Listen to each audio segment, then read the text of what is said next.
Vamos seguindo aí, gente. A gente vai falar a partir de agora, nessa aula de ética, a respeito da ética corporativa. Então, como que dentro das grandes corporativas, dentro das grandes empresas, a ética vai influenciar.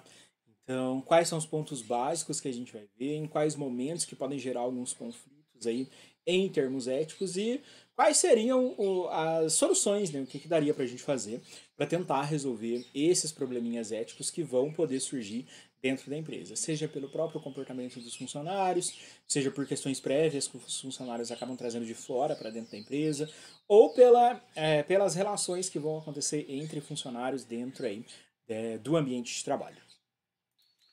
Então, como a gente viu, a questão ética ela vai estar ligada com padrões morais, padrões comportamentais, formas que a gente acaba agindo frente a algum tipo de alteração, seja uma condição que acontece no nosso ambiente de trabalho, seja uma situação que acontece, seja uma relação que está ocorrendo no ambiente de trabalho, como que a gente lida, qual vai ser a nossa conduta frente àquela situação.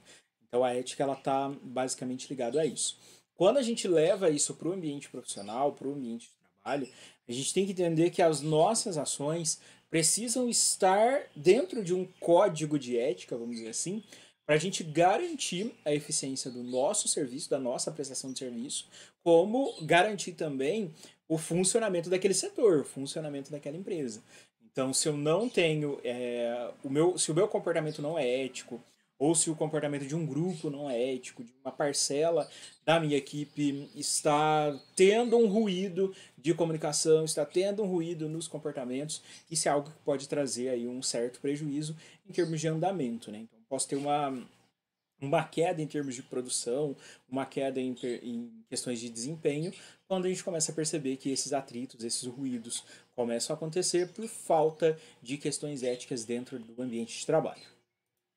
E algo que é muito comum e que não dá para a gente separar é quando a gente fala do ambiente em si, né?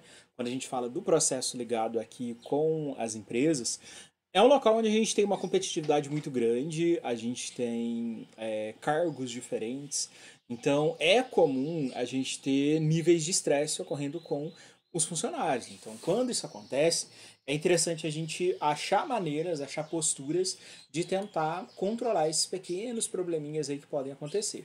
Porque se eu não controlo, a possibilidade disso se multiplicar e isso começar a atingir a minha empresa em larga escala é questão de tempo. Então, se eu não controlo um ruído que ocorre por competitividade, que ocorre por pressão no trabalho, que ocorre pelas interações que vão estar acontecendo, pelo estresse que pode ser gerado. Se a gente não controla isso no momento, eu tenho uma expansão e aí é um efeito cascata, né?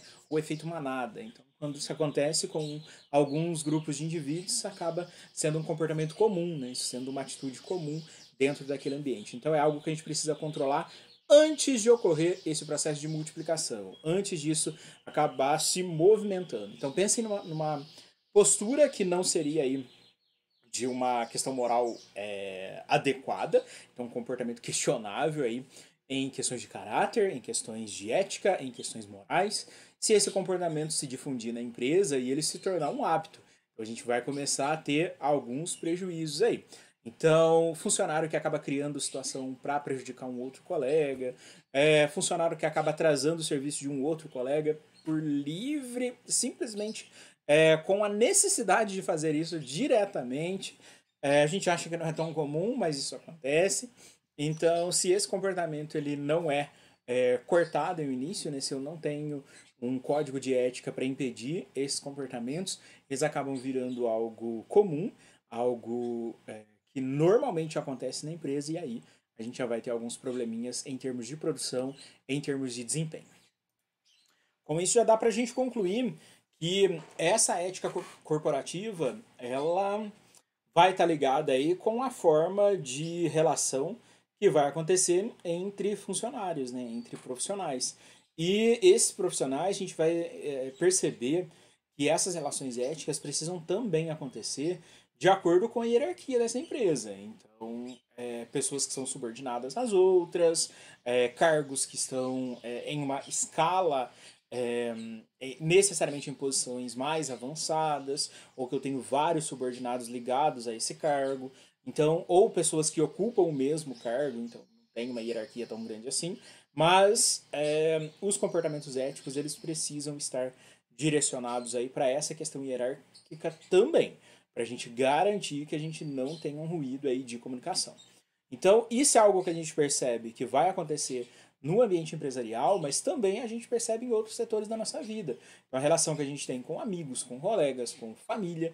Então, tudo isso segue alguns padrões comportamentais. Então, por exemplo, a forma que a gente interage, a forma que a gente se comunica, a forma que a gente se comporta em um grupo de amigos é diferente do nosso grupo familiar, é diferente do nosso grupo de trabalho. Percebe que a gente assume posturas diferentes, posturas comportamentais diferentes, com base em valores, costumes, ética, enfim. Então a gente assume esses comportamentos aí de uma forma diferente e isso acaba direcionando aí a forma como que a gente se relaciona. Então isso é algo que não está exclusivamente ligado aí ao ambiente de trabalho, não. Então, se eu tenho comportamentos que não são éticos realmente acontecendo, independente do setor, se é aqui no corporativo, se é lá no meu grupo de amigos, se é com a minha família, se eu assumo esses comportamentos, a possibilidade de eventos desagradáveis aí acontecer é muito comum. Então as consequências vão necessariamente ocorrer quando esse tipo de comportamento ele é alimentado, né? Quando ele não é eliminado daquele grupo, daquela parcela de população. Uma coisa que já foi estabelecido é que as influências externas ligadas a um profissional, elas estão diretamente relacionadas aí com a postura que ele assume no ambiente de trabalho. Então, o que a gente vai considerar como um comportamento ético ou um comportamento antiético aí, nem sempre é algo que acontece somente no ambiente de trabalho.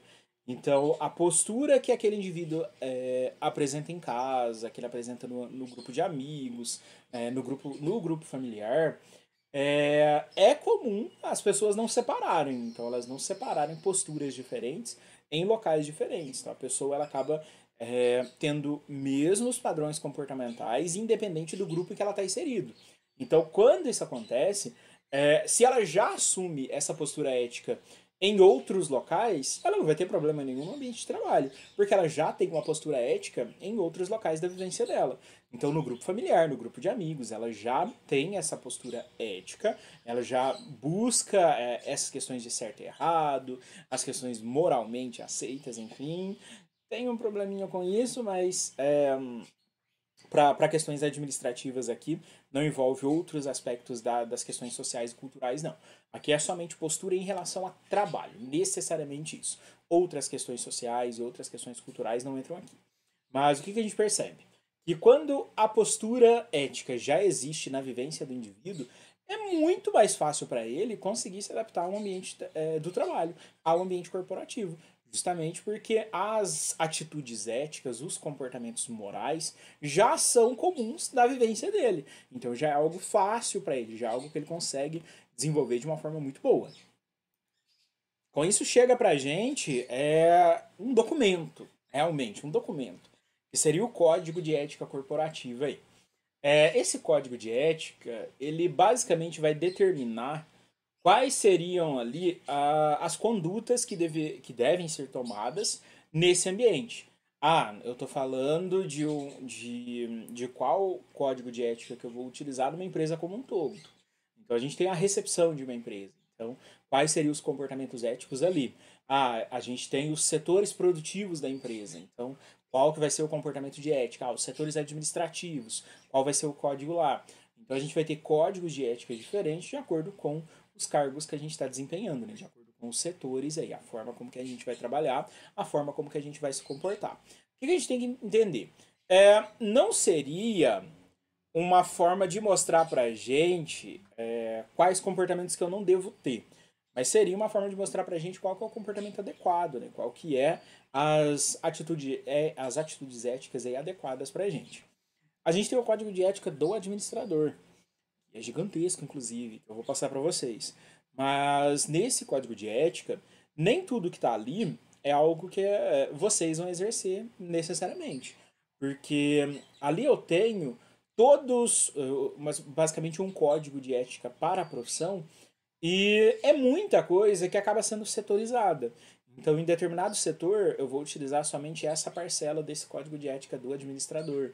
Então, não quer dizer que você vai ignorar o resto, quer dizer que na função que você está desempenhando, no cargo que você está desempenhando, é somente essa parcela desse código de ética que a gente acaba trabalhando. Então, o código de ética ele reflete a profissão inteira. Mas vocês sabem muito bem que na profissão, um administrador ele tem inúmeras funções que ele pode desempenhar. E em todas essas funções a gente vai ter algumas variações desse código de ética, desses comportamentos. Então, nem sempre é algo diretamente ligado com os comportamentos que não são moralmente aceitos, enfim, mas ligado com a atuação desse profissional mesmo. E ao longo do tempo, a gente teve vários pensadores, né, que tentaram estabelecer os códigos de ética, tentaram conceituar os códigos de ética. Em um momento a gente percebe o código de ética aí como qualquer documento que mostre quais são os possíveis valores que devem ser adotados nesse ambiente, né? Seja ele corporativo ou não.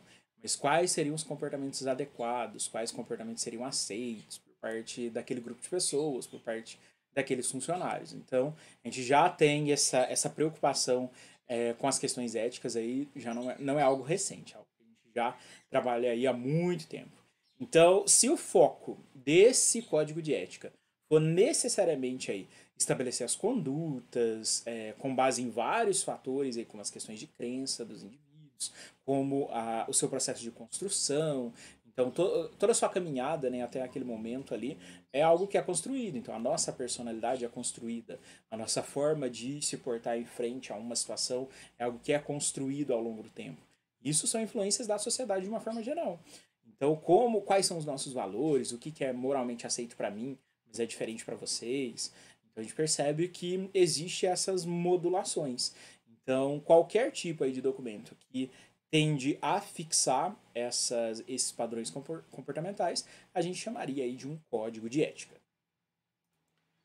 Tá, Edmar, você está falando aí sobre ética, você está falando sobre esses comportamentos, mas qual seria a ferramenta realmente? Como que eu vou estabelecer comportamentos éticos na minha empresa? Como que eu vou estabelecer comportamento ético para esse grupo de pessoas? O que a gente vai fazer? O que a gente pode fazer para modular isso daí? Para isso a gente vai precisar de algumas ferramentas, né, de alguns instrumentos que tá aqui para vocês. Então algumas formas que são mais formais, né, processos mais formais de como que isso pode acontecer. E pode a gente ter o ambiente informalizado também, que já a gente vê isso. Mas o que eu posso ter? Eu posso ter um código de ética, certo? Um documento, então um código que estabelece comportamentos que devem ser tomados ou que não devem ser tomados. Então eu tenho um documento. Então isso é um instrumento que eu posso utilizar para essa gestão ética. Então é um ponto que a gente pode considerar aqui. As questões de liderança. Então se eu apresento líderes, chefes em geral, são conceitos diferentes, mas se eu apresento essas posições de destaque, elas necessariamente vão determinar quais são os padrões comportamentais, os padrões éticos presentes ali. A estrutura de autoridade, que vai estar ligado com a liderança, então como que eu vou ter aí essa hierarquia, então a hierarquia ela é algo comum para estabelecer essa conduta ética. A gente vai ter os sistemas de recompensa, então os comportamentos que podem ser recompensados aí em termos de produção, enfim. A gente tem muito que é um condicionamento, né? Acaba sendo um condicionamento. Você teve determinado comportamento, você é recompensado por aquilo.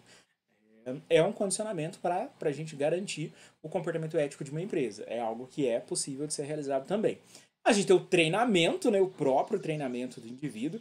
Então, a forma como que eu preciso que o meu funcionário ele atue, eu vou ter um evento de treinamento com ele. Então ele pode necessariamente acompanhar um outro profissional durante algum tempo, então nesse momento ele vai ser treinado para aquela função e com isso todos os valores éticos da empresa vão ser repassados para ele.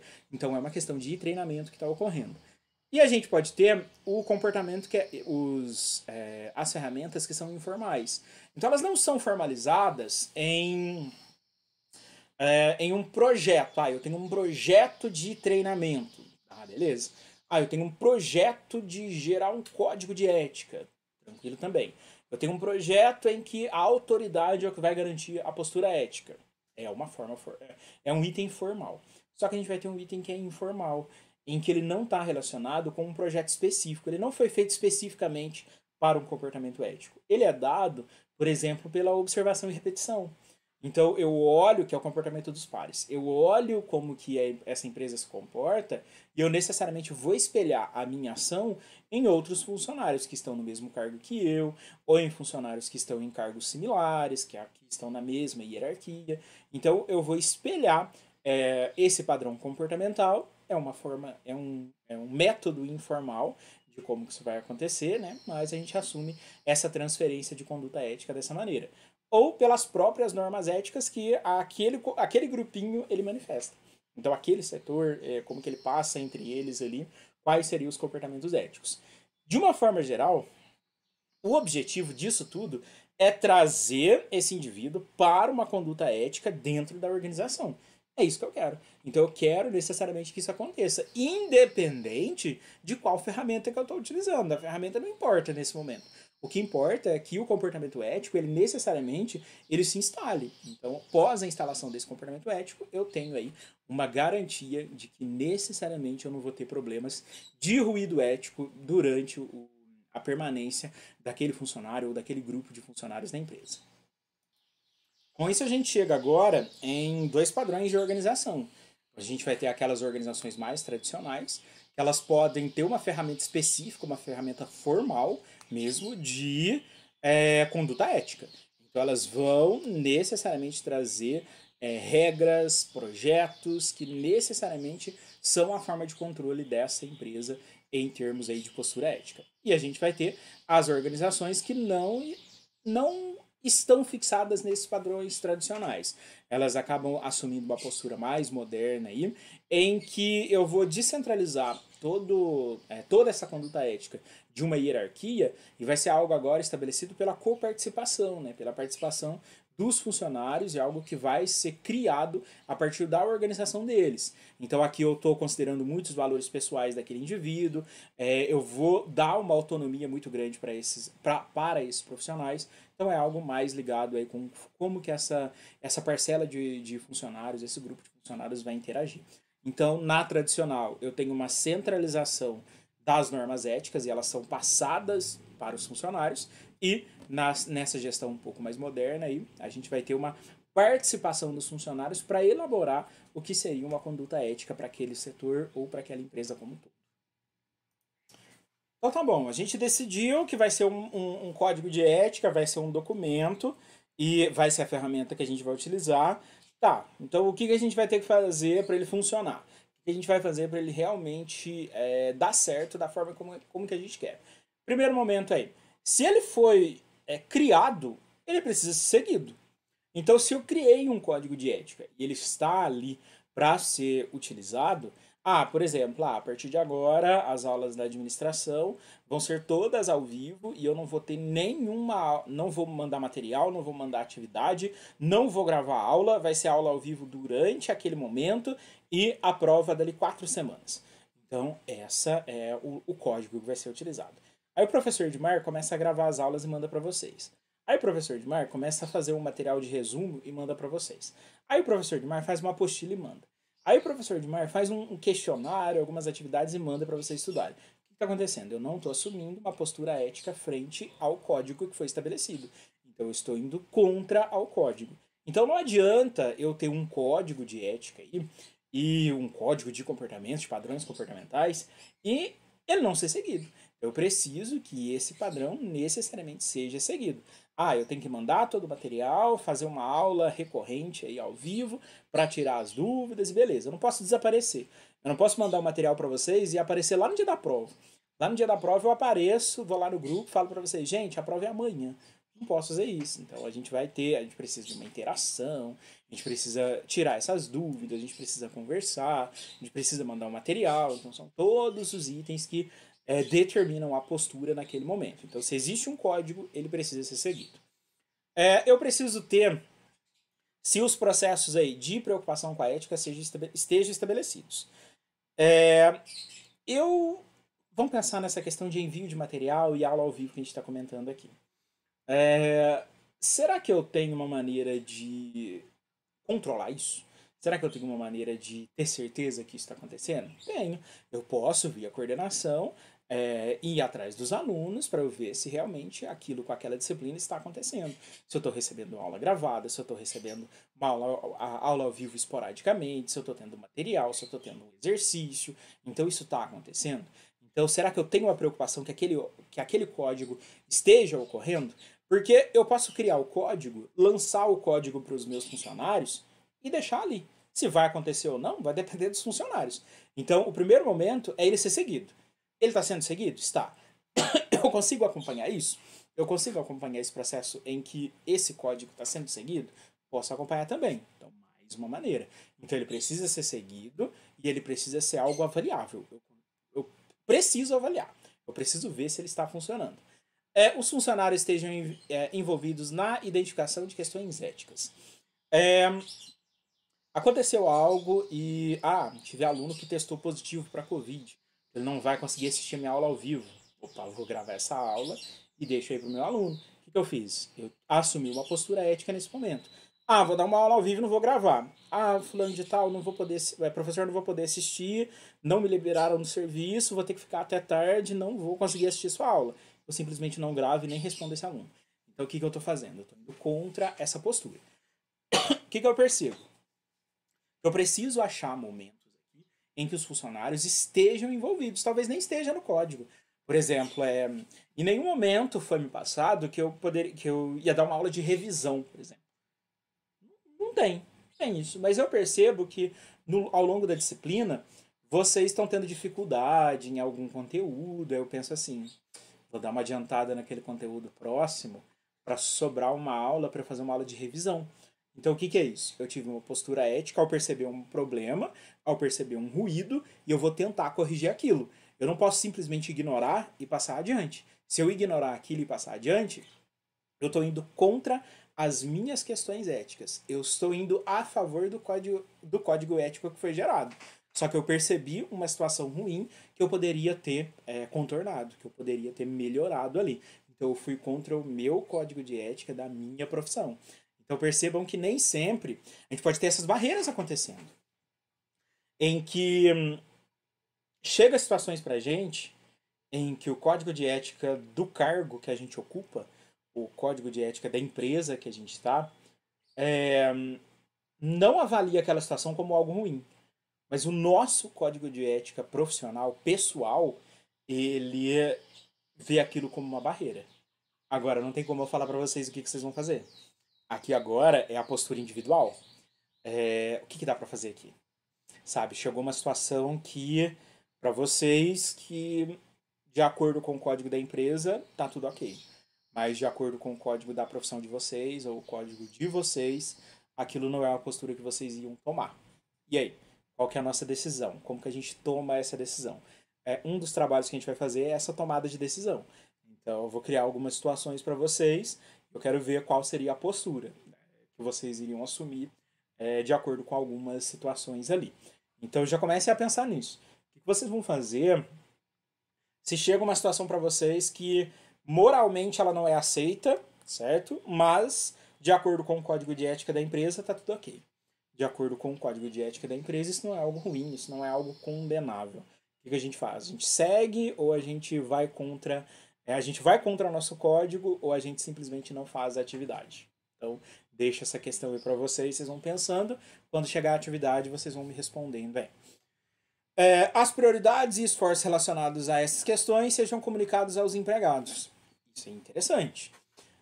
À medida que a gente vai avaliando a postura e vai avaliando a eficiência desse código de ética, a gente dá um retorno, né? Dá um retorno para os funcionários de que aquele comportamento está trazendo vantagens para a empresa, né? Que todos os esforços que foram gerados aí para aquele tipo de comportamento, ou para aquele padrão comportamental, para aquele código de ética, ele trouxe muitas vantagens, trouxe um desenvolvimento muito bom, rendeu muito serviço naquele momento, então a gente teve muita produção, a gente teve uma melhoria na empresa, graças a esse código de ética. Então é interessante a gente mostrar que todo aquele esforço que foi realizado ali, ele necessariamente trouxe uma mudança. Um ponto básico aí pra gente é que eu tenho uma importância muito grande da liderança nesses eventos da gestão ética. Uma coisa comum. os funcionários eles acabam espelhando as posições hierárquicas. Isso é algo comum de acontecer. Então, padrões comportamentais do setor então, estão relacionados com as posições hierárquicas. Então, é comum isso acontecer. Então, a gente se espelhar em uma outra pessoa, a gente utilizar outra pessoa como exemplo para o nosso comportamento naquele local. Então, isso é algo que a gente faz naturalmente. A gente acaba espelhando. A gente faz isso quando criança, a gente espelha comportamentos. Então, a gente está reproduzindo comportamentos da forma como que a gente está entrando em contato com aquilo. E não é porque a gente é adulto agora que a gente não faz isso da mesma forma. A gente faz da mesma forma inconscientemente, mas a gente continua fazendo da mesma forma. A gente acaba espelhando comportamentos de um local que a gente está inserido. Então eu nem penso, nossa, eu preciso me comportar dessa maneira. Mas como naquele ambiente só existe esse padrão comportamental, eu acabo me comportando daquela forma também. Então tem uma importância muito grande ligada aí com as questões de liderança, com as questões de hierarquia. Além disso, eu posso observar também que eu tenho muita influência externa. Então, as questões de mídia, governo, posições políticas, tudo isso daqui é um ponto básico que atua na expressão aí de um código ético. Então, tudo isso daqui vai influenciar em como que eu vou assumir um compromisso ético na empresa que eu estou inserido, no local que eu estou inserido. Então, não é algo somente ali da empresa, não. Então, eu tenho essa liderança, ela combinando tudo que eu tenho ligado à própria pessoa ali, né, a moral pessoal do próprio indivíduo, as influências que ele tem, mais as influências do ambiente corporativo. Então eu vou juntar os dois aí para trazer essa gestão ética final aí para esse grupo de pessoas ou para esse grupo de funcionários. Por último, aqui a gente vai avaliar um pouco o quanto que foi efetivo, né? O que a gente consegue identificar como ter sido algo efetivo ou não para o comportamento ético de um local. Então, a forma como que a gente toma a decisão, ela vai estar muito influenciada aqui. E, infelizmente ou felizmente, isso daqui é algo muito pessoal. A tomada de decisão ela é algo muito pessoal. Então, se você vai ou não realizar determinada atividade, isso é uma conclusão que você vai chegar depois da sua avaliação do código de ética empresarial, mais o código de ética moral pessoal. Então, quando a gente faz um balanço disso, a gente toma uma decisão. A gente toma a decisão do que a gente vai fazer necessariamente aí. Então, esse contexto ético, se é a cultura ética ou se é o clima, né, o que está sendo influenciado ali ao redor em termos de comportamentos, se isso vai estar associado à postura ética dos funcionários ou não, pode estar ligado a empresas que apresentam o código e empresas que não apresentam o código.